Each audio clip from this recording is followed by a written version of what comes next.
ಜಗವೆಲ್ಲ ಗುರುವು ಒಂದೇ, ನಿಂತಿರಿ ಬೆನ್ನ ಹಿಂದೆ, ಕಲಿಸಿರುವ ಮಾತು ಒಂದೇ, ಸರಿಯಾಗಿ ಬಾಳು ಎಂದೇ. ಆ ಬ್ರಹ್ಮ ಬರೆದ ವಿಧಿಯ ಬದಲಿಸುವ ದೇವ ನೀವು.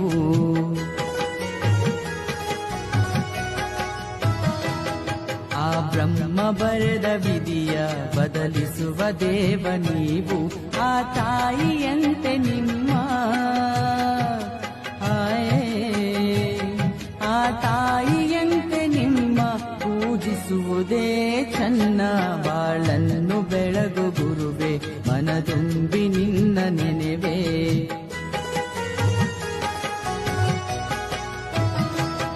ನನ್ನಂದಕಾರ ತೊರೆದ ಹುಣ್ಣಿಮೆಯ ಚಂದ್ರನಾದೆ, ವರ್ಣಿಸಲು ಪದಗಳಿಲ್ಲ.